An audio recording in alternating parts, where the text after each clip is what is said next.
So we are continuing today with our understanding of what is the politics of the Jamaat-e-Islami.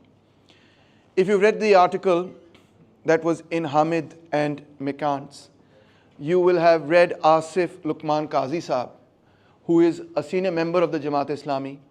In fact, he is in charge of their international relations. He writes in that article that Jamaat is considered the most internally democratic party in Pakistan. He writes it conducts regular elections at each level of the organization, and he even cites a report by Pildat, which says more or less the same thing. So in other words, the Jamaat-e-Islami has been saying that if there is any really truly democratic party in Pakistan, it would be them. They obey the constitution. They are not an armed group as such. They are not a militant group as such. And on the occasion that they have engaged in militancy, let's say in Kashmir or in the context of East Pakistan, they say it was only against occupation and not as a party as such. So given that they have elaborated a new concept, the concept of Theo-Democracy, which tends to be their ideology of today, I think it's very important for us to be able to take it apart and see what that really means. Because generally speaking, we understand theocracy as being something quite different from democracy. So the merging or synthesis of these two very disparate, different things is something that begs attention. Now, for that, to understand this concept, we are relying on the work of Roy Jackson, chapter 9, called Theo-Democracy. The name of the book is in front of you, Maulana Maududi and Political Islam. All the quotations that you will see in the presentation today from Maulana Maududi are from this work. And you can, of course, find where they are from in turn within the work.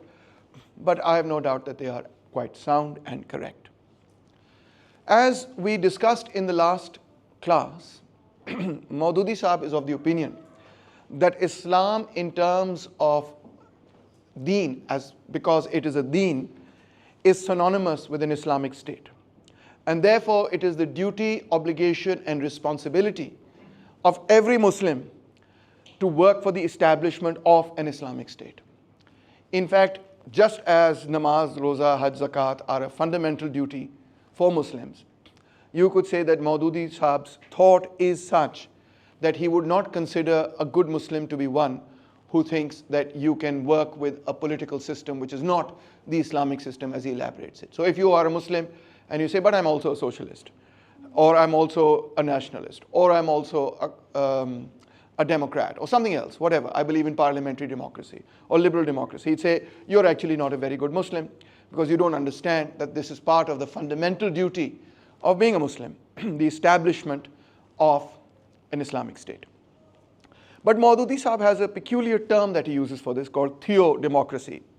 He uses the term democratic khilafat and Theo-Democracy famously. Let's first read what he writes. He writes, Islamic theocracy is not controlled by a special religious group of people, but by ordinary Muslims. So here we see that unlike Christianity, which has a group of bishops, fathers, priests, etc., that basically determine the policy of the church, he is saying that that is not going to be the case in the context of Islam or of an Islamic theocracy. He uses the word theocracy here. They run it according to the Quran and Sunnah, and if I'm allowed to coin a new word, I would call it a theo-democracy. It would grant limited popular sovereignty. Popular sovereignty, of course, means that people get to decide what kind of government they want. But this is a limited form of popular sovereignty. It's not an absolute, complete form of popular sovereignty to Muslims under the paramount sovereignty of God. In this state, the executive and the legislature would be formed in consultation with Muslims, but only Muslims would have the right to remove them. So it is in consultation with Muslims. They create it, they can uncreate it, they can change it. Non-Muslims are not part of it, please note. Administrative and other issues regarding which there are no clear orders in the Sharia would be settled only with the consensus of Muslims. These are issues that have not been settled, they are saying, in the Sharia. They would be settled with the consensus of Muslims. If the law of God needs interpretation, no special group or race, but all those Muslims would be entitled to interpret ijtihad, who have achieved the capability of interpretation. So this phrase is very important. Capability of interpretation means that you have to achieve a certain level of knowledge in order to be able to participate in ijtihad. It is not for everybody. Not everybody can participate in ijtihad. You have to be a Muslim of a certain caliber in order to do that. So, for Maududi Sahab, he says, in Islam, the religious, the political, the economic and the social are not separate systems, but are different departments, he calls them, and parts of the same system.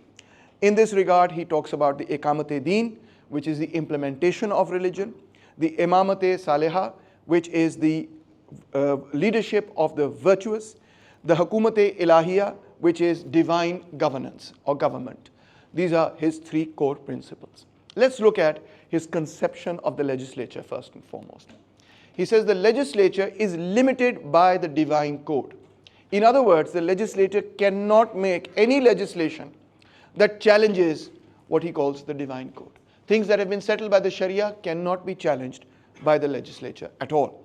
So the legislature, in fact, is restricted only to those matters on which the Quran and Sunnah have not said anything, have not provided a given opinion, or alternatively, only on those things in which there is a difference of opinion amongst the major scholars. Aside from that, the legislature cannot really legislate on those things that Maududi Sahab considers to be settled and given.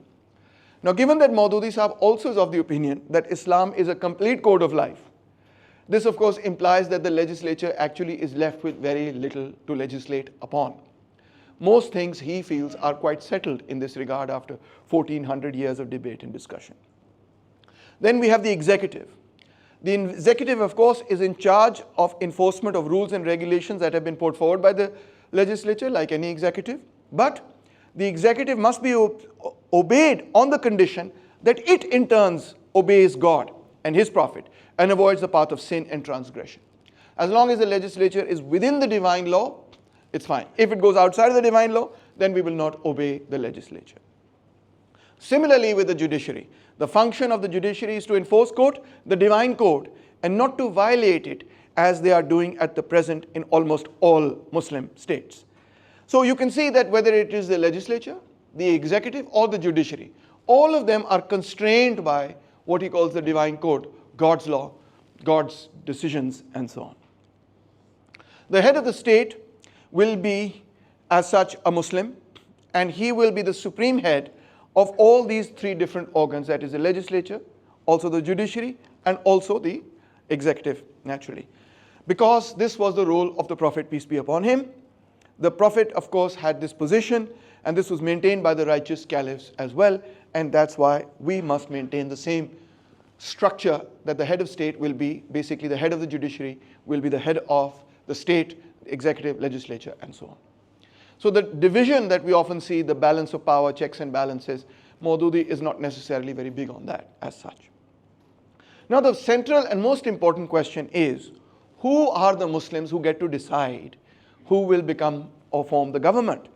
Because he said Muslims are going to decide this. The first thing that's clear is that non-Muslims cannot play any role in the formation of the Islamic state. The state is now an Islamic state. It's not a state of all Pakistanis. It's a state that belongs to Muslims. Hence, for that simple reason, the non-Muslims of Pakistan, Christians, Hindus, Sikhs, whatever they may be, or of any society, whatever that society may be, cannot play any role in determining the legislature, the executive, judiciary, and so on, because these are now also in charge with divine code and following the divine code. So somebody who does not follow the divine code, let's say the Christians don't follow Islamic divine code, naturally cannot be relied upon to create the legislature, select the executive, and so on. They are disenfranchised entirely from this entire state by virtue of the fact that it is a state designed only for the implementation of the divine code. The powers of ijtihad belong to those Muslims who have achieved quote, the capability of interpretation. Okay, it's not up to everybody to do ijtihad. Not every, let's put it this way, Tom, Dick and Harry, although Tom, Dick and Harry don't live in Pakistan, but anyway, you get Maja, Gama, Shida, Talli, have the right to determine what will be who will be in the legislature, not in the legislature, and so on and so forth. It is a restricted franchise. According to Maududi's own calculations, the percentage of Muslims with any true knowledge of Islam is no more than 0.001%. Although that's a bit of an exaggeration, this is a direct quote from him. But even if it's 1%, 10%, it means that the majority of people do not have the right to ijtihad. And if they do not have the right to ijtihad, although Maududi does not clarify who will and who will not be able to vote, but it is clear that by restricting who comes in the category of Muslims, he can restrict the franchise thereby of who gets to do the electing. That exact is what happens, of course, within the Jamaat-e-Islami itself. You cannot enter the Jamaat-e-Islami as you can the Pakistan People's Party or the Muslim League or whatever. You can only enter the Jamaat-e-Islami once you have proven that you have achieved a certain capability of interpretation, and then you can be a member of the Jamaat-e-Islami. So Maududi Sahab then follows this up by saying, experience has shown that the common people themselves cannot understand their interests. Generally, their judgment is one-sided. So the common people are not necessarily going to be enfranchised in this unless they can prove somehow or the other that they have attained a certain degree of capability of interpretation. Then they can vote, otherwise they cannot. So the lay people arguably cannot vote in this, but Maududi Sahab does not clarify what is this benchmark of the capability of interpretation. Is it an exam like a CSS exam? Is it going to be Maududi Sahab and his party that's going to determine it? How is that going to be determined? My interpretation might be very different from your interpretation. How will those things be reconciled? He does not say, but lays just the general rule down that that is going to be the foundation. So with respect to the franchise of course means who gets to vote, who gets to determine what kind of government is going to be. The body to which the power to make and enforce laws is given would rest with a small number of individuals acting as representatives of God. That is very clear. It is going to be the ulama first and foremost, because they have the right to interpret and to do ijtihad. Everybody doesn't have the right to do ijtihad according to the ulama. You might have a different view of it. People who have the right to do ijtihad will therefore be the ones that will truly be franchised. And people who do not have the right to do ijtihad may not receive the franchise. Now, with respect to his very important work, the parda and the status of women in Islam, because this becomes a very central point with respect to political Islam and with respect to the thought of Maulana Maududi. He writes that when you look at ancient Greek civilization, you look at Roman civilization, you look at Christian Europe or you look at modern Europe, civilizations, he says, have been ruined by sexual perversion. There are currently 3 doctrines that we find in the West of equality that are also now found in the East thanks to the Aurat March and other feminist organizations. Firstly is the doctrine of the equality of men and women. Second is the doctrine of the economic independence of women. And thirdly is the doctrine that we should allow the free intermingling of sexes. For example, at this university, boys and girls are sitting together over here. This is something Maududi Sahab thinks is basically part of a Western code of life, and he rejects it all. He thinks this is an absurd idea.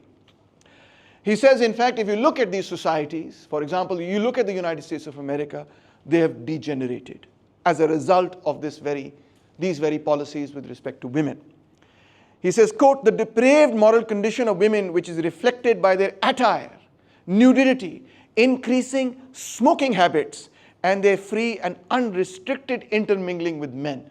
These are some of the symbols of the degeneration of Western civilization, particularly the United States of America. Then he quotes the Committee of the 14, whose report states, almost all ballrooms, nightclubs, beauty salons, manicure shops, massage rooms, and hairdressing shops in America have turned into houses of prostitution. These are all houses of prostitution, even hairdressing. Which is why, by the way, you see that in Pakistan there is often a right-wing reaction to Pakistani women hairdressers. There's often that. I don't know if you know this, but there often is. Mazeed Maududi Saab says 90% of American population is afflicted with venereal diseases because of the free intermingling of sexes. He does not offer any citation for this, and of course it is not correct. He is really exaggerating. Women, he says, are naqisul aql. They cannot run the government. Some nations have given woman the position of governor over man. Okay, there have been governors.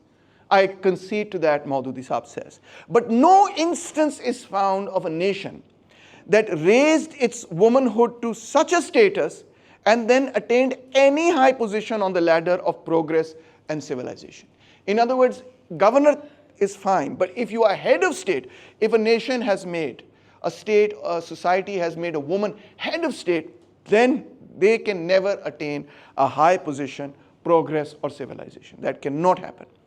History, he says, does not present the record of any nation which made woman the ruler of its affairs and won honor and glory or performed a work of distinction. So women absolutely cannot be head of the state, although he did support, as I've told you already, Fatma Jinnah. But I think he did so because, not because he felt that if Fatma Jinnah truly became the head of government, state, etc., that Pakistan would do great, but just because he was so opposed to Ayub, he said, okay, we'll go with this because all the opposition parties are here, but we don't really believe that she's going to win anyway, so it doesn't matter. He says women, in fact, are different down to their proteins, to their cells. He says, quote, it has been established by biological research that woman is different from man, not only in her appearance and external physical organs, but also in the protein molecules of tissue cells. You have different, apparently, cells than me. It's not correct. Okay? No biological research has proven that your cells are in any way different from my cells. In fact, it has proven the exact opposite, that the fundamental blocks of life, not only between men and women, but more interestingly, the fundamental blocks of living organisms, including the life of animals, is the same as the cells and proteins that I have. Which is why, of course, you can do experiments on animals to show whether a medicine works on human beings or not before you have human trials. You have animal trials. If they had totally different protein molecules of tissue cells, whatever that means, then obviously such things would not be possible. So it's not correct. Moreover, he says, women become disabled during menstruation. Quote, a lady tram conductor, imagine, a lady tram conductor would issue wrong tickets and get confused while counting the small change. Okay, a lady motor driver would drive slowly as if under strain and become nervous at every turning. A lady typist would type wrongly, take a long time to type, and omit words in spite of care and effort, and would press wrong keys inadvertently in the period of time that they are experiencing menstruation. Moreover, in pregnancy, the situation becomes even worse. Her nervous system, he writes, becomes, quote, lethargic and disorderly. She loses her mental balance and is even more likely to commit crime or suicide, unquote. During pregnancy, a woman is, he says, quote, mentally deranged, unquote. And after delivery is further, quote, exposed to various troubles. This is postpartum depression he's talking about, naturally. The job of women really is to create babies. For the continuation of the race, man's only function, yani the function of the male, is to impregnate the female. He is then free to have any pursuit in life. He has no further responsibility whatsoever. So he is free to do whatever he wants. In contrast to this, the woman has to bear the whole burden of responsibility, which is of course why the Aurat March keeps saying ke, please come and help, khana khud bhi bana lo, bachon ka tum bhi khayal rakh lo. But no, the whole burden is the woman's. It is to bear this burden that she is fashioned right from the time when she is a mere clot of blood in her mother's womb. Right from that time, when you are a little fetus, you are basically fashioned to take care of babies. That's your main role, ladies. And besides, let's not burden women. Okay, don't burden them. It just wouldn't be fair to women. Already they have such a big burden that they have to take care of kids and raise children, and they go through menstruation and so on. Now, in addition to that, if they have to undergo the hardships in the economic field, is that really fair to women? He asks. He writes, quote, imagine for a while the plight of a land or naval force. This is why I drew this woman here, because she's a naval captain, as you can see. Imagine for a while the plight of a land or naval force, navy ya fauj ko dekho, which totally consists of women. It is quite possible that right in the midst of war, a fair number of them might be down with menstrual discharge, a good number of delivery cases forced to stay in bed, and a fair percentage of pregnant ones fuming and sulking uselessly. Jang ho rahi hogi, and women will be sitting there and just sulking because they will either be pregnant or they will be having menstruation. Women are tender. Try and understand. They are plastic. They are soft. They are pliable. They are submissive. They are impressionable. They are yielding. They are timid. And basically they are incapable of functioning in spheres of life which demand other qualities like firmness, authority, resistance, and cold-temperedness, yani ki cold-hearted decisions you have to take sometimes, which require the exercise of unbiased, objective judgment and strong willpower. Ladies who just don't have unbiased, objective judgment and strong willpower. You can't be cold-tempered. You are tender and soft and caring. Maybe that's what the world needs. I don't know. Obviously, Maududi Sahab never met my wife, because I would not use these terms to describe my wife, Mavishokar. Anyway, point is, there are no women geniuses at the level of Aristotle, Kant, Hegel, Shakespeare, Napoleon, Salahuddin Ayyubi, and so on. They simply don't exist. There may be one or two women here and there who have done some good work, Marie Curie, etc. But you look at the history of philosophy and so on, it's all dominated by men, he says. Because the men are naturally generals, statesmen, administrators, and women are naturally wives, mothers, and housekeepers. This is the division of labor which nature herself has devised between the sexes. Don't try and go against nature, Maududi Sahab tells us. Man is to carry out the laborious social duties of earning a living. And his education should be designed to prepare him for this. I have to earn a living, so my education should be, I have to learn computers, I should get an MBA, I should become a doctor, engineer, all of the things that help me earn a living. Women, on the other hand, are to look after domestic affairs and make home life sweet, pleasant, and peaceful. Oh my God. I'm going to send this to Mavish. Anyway, they're supposed to make home life sweet, pleasant, and peaceful. Likewise, her education should gear her towards these duties. They must be taught, therefore, to cook, to sew, to raise children. Not sew in the court of law, sui dhage ke saath, right? You have to learn how to mend clothes, how to make good meals, and how to raise children. That's the most important thing, ladies. Woman is to maintain the family system and save it from confusion. If you start earning and the man starts earning, or if you start earning and the man starts taking care of the babies, this is just confusion. The man must be the leader of the family. And to prevent any confusion, there must be safeguards in the social system to prevent individuals from confusing and mixing up the different fields of activity of the two. So if something of that sort happens, you have to stop it from happening. Tell the women, listen, you might be a good doctor or whatever, but that's not your job. Go home. Take care of the kids. Most importantly, women can't mix freely. They are allowed to go out only under necessity, if they really have to. But this permission also is neither unconditional nor unlimited. Women are not allowed to move about freely and mix with men in social gatherings. This picture represents all that is wrong with Western civilization, according to Maududi Sahab. Firstly, as you can see, she is the boss. She's telling this guy what is right, wrong, and he's like, okay, let me figure this out. Secondly, her attire is all wrong. Thirdly, she is obviously mixing with men and so on, and all of these things are incorrect. In his important book, Human Rights in Islam, Maududi Sahab writes, In Islam, there is a functional distribution between men and women, and according to that, the field of politics and administration belongs to the men's sphere of responsibility. Politics, administration is the man's work. It's not the woman's work. I also put Fatma Jinnah once again over here because he did end up supporting her as well.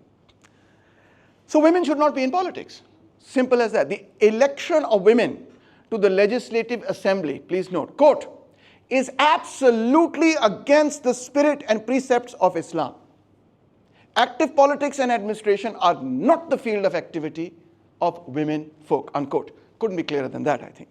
The election of women to the Legislative Assembly, he says, is absolutely against the spirit and precepts of Islam. However, women will create, he says, a separate assembly that's made up of women only, who are also elected by women only. So women make up a women's assembly made up of women. But what does this women's assembly do? Its role is to look after the affairs of women, such as female education, female hospitals, etc., etc. They can only make laws or whatever with respect to women. They don't make national policy. They make policy with respect to women. So they're not in the parliament. They have a separate women's parliament. And that parliament, etc., just concerns women's domestic issues. In the same way, the Jamaat-e-Islami itself is structured exactly along these lines.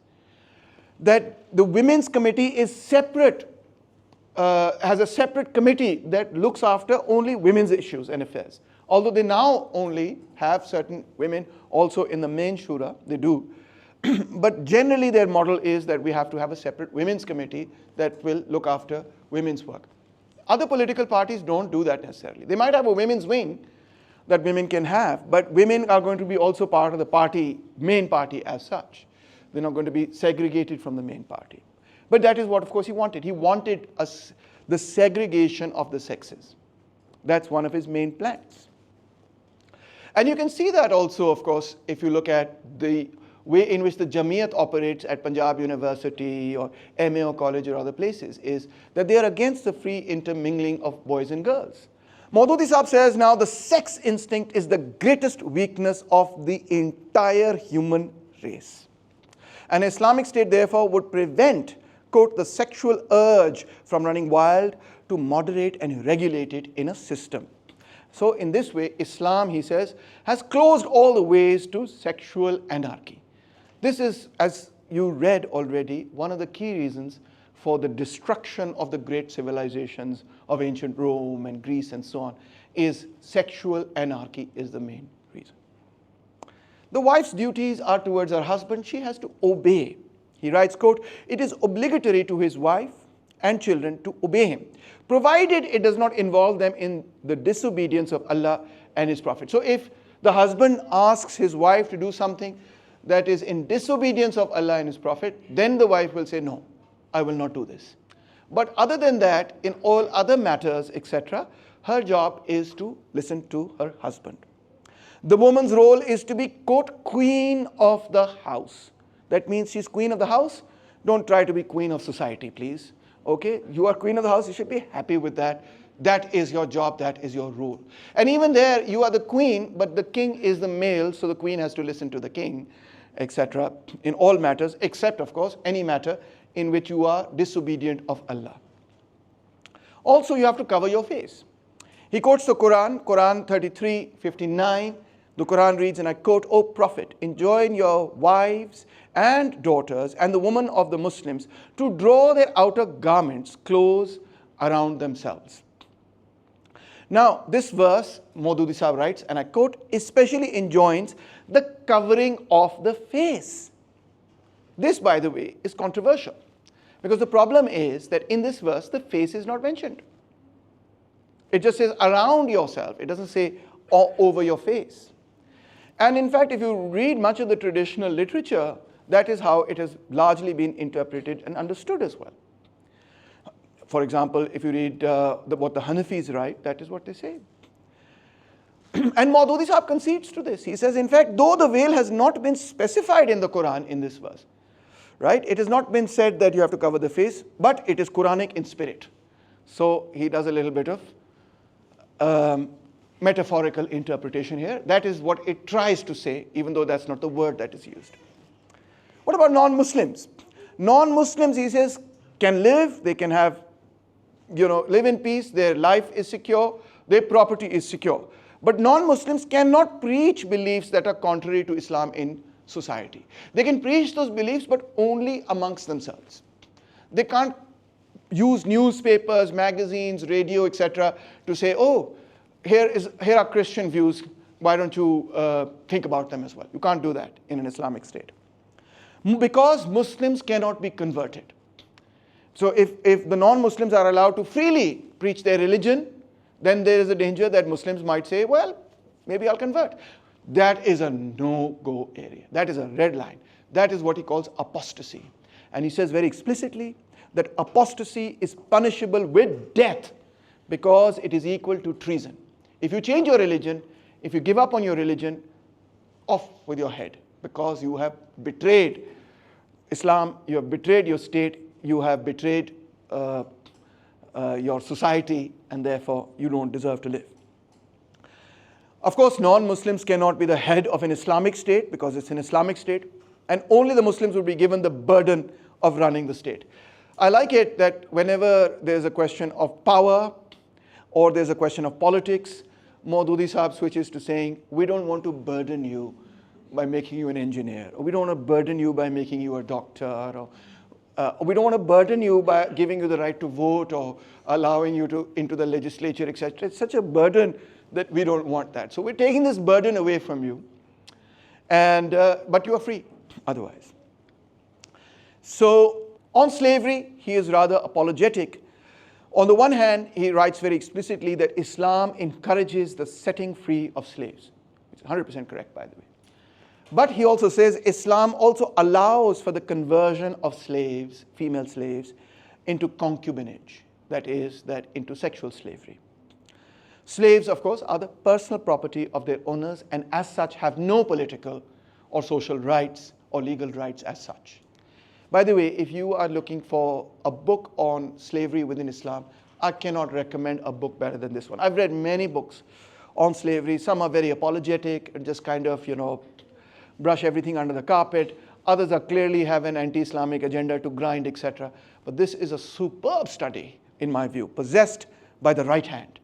This phrase, possessed by the right hand, when your right hand's possessed, whenever you read this in the Quran, it is referring to owning another person, owning something. That's the Islamic phrase, or rather the Quranic phrase for ownership of anything. Right hands possess. So, brilliant book, I would say, by Bernard Frennan. Please, if you get the chance, to read it. Moreover, Maududi Sahab also thinks that we don't need so many different political parties. Okay?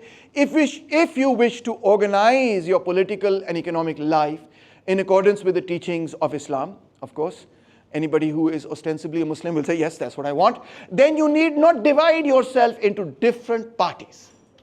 Okay? We don't need People's Party, and we don't need Pakistan Tehreek-e-Insaf, and we don't need Muslim League, and we don't need all these parties. No, we only need one party. The Hizb-e-Allah is sufficient for all these tasks. Why? Because in an Islamic society, there is no conflict at all between capitalists and workers, landlords and peasants, ruler and ruled. So capitalists will exist, landlords will exist, workers will exist, peasants will exist, but somehow or the other there will be no conflict between them. And hence there will be no need for political parties that represent the class interests of, let's say, peasants or workers or landlords or capitalists or the ruled and the rulers, etc. and so on. The word that the Quran has used for the community of Muslims is Hizb, which means party. That is correct, absolutely, 100%. And the basis of the nation is race and descent, and the basis of a party is its program and its principles. Therefore, listen carefully, Muslims in reality are not a nation, but a party. We are already a political party, so we should not have more political parties within ourselves. Finally, the author ends with this important question, and I would also end with this question. Where is the democracy in this concept of Theo-Democracy? If you really deconstruct it, break it down, what you discover quite simply is that there's a lot of theocracy here, very little democracy, sadly.